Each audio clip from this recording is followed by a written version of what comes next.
ጠቅላይ ሚኒስትር አብይ አህመድ የኢትዮጵያ ታምርት ንቅናቄን በሚያዝያ 2014 ዓ.ም ነበር ይፋ ያደረጉት።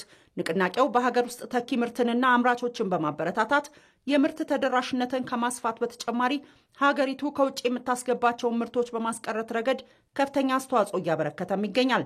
የአፋር ክልል ርዕሰ መስተዳድር አወል አርባ ንቅናቄው አምራች ኢንዱስትሪውን በማበረታታት ኢኮኖሚያዊ ተጠቃሚነትን ለማረጋገጥ ጉልህ አስተዋጽኦ አበርክቷል ይላሉ። በተለይም ክልሉ በኢንዱስትሪ በግብርናና በቱሪዝም ዘርፎች ትልቅ ሀብት ያለው መሆኑን ገልጸው ሀብቱን ጥቅም ላይ ለማዋል በሚደረገው ጥረት ንቅናቄው በእጅጉ እያገዘ ይገኛል ነው ያሉት። የኢትዮጵያ ታምርት ንቅናቄ አምራች ኢንዱስትሪን ከማስፋፋት ከማጠናከር አንጻር ሰፊ ትርጉም አለው።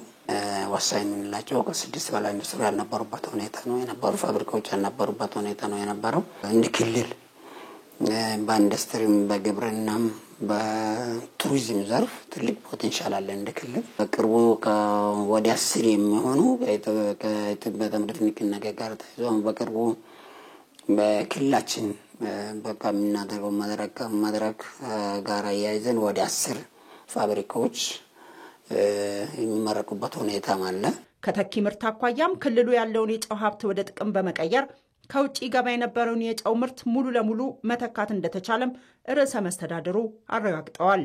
አፍዴራ አይነት ጨው ሐይቆችን ለጨው ምርት ብቻ መጠቀም ሳይሆን ለሌሎች እንደ ኬሚካል ኢንዱስትሪ ግባት ሊውል የሚችልበት ሁኔታዎች እንቅስቃሴ ተጀመሩ። በአሁኑ ሰዓት የውጭ ካምፓኒ ቻይና ካምፓኒ ገብቶ ኤክስፖርት 100% ኤክስፖርት የሚያደርግበት ሁኔታዎች አሉና በጥሬው ጨው ከመምራት በላይ በጨው ውሃ ውስጥ ያሉትን ኬሚካሎች በተለይ ወደፊት እንደ ሀገር በሰፊው ከተሰራበት በእርግጠኝነት የሀገሪቷን የኬሚካል ፍጆታ በአብዛኛው መተካት የሚቻልበት ሁኔታዎች አሉ።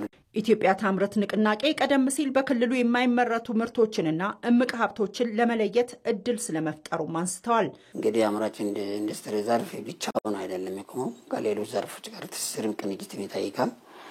እንደ ግብርና አግሮ ፕሮሰሲንግ ጋር ተያይዞ የሚሰሩ ስራዎች አሉ እና ይህንን አሁን እንግዲህ በእኛ አንጻር አሁን በሰፊ ፍራፍሬ ምርት ላይ እየሰራን ነው ያለ ነው። በአሁኑ ሰዓት እንደ አዲስ የጀመርነው ከዚህ ጋር ተያይዞ ደግሞ አሁን ሙዝን ፕሮሰስ በፋብሪካ ፕሮሰስ በማድረግ ኤክስፖርት ለማድረግ ነው አሁን ሰዓት ዝግጅት እየተደረገ ነው። ፋብሪካ ተቃርቦች በዛ ደረጃ ላይ ያለንበት ሁኔታ ነው ያለው። በአፋር ክልል ከአነስተኛ እስከ ከፍተኛ ደረጃ ያሉ ከ300 በላይ አምራች ኢንዱስትሪዎች አሉ ሲል የዘገበው ኢዜአ ነው።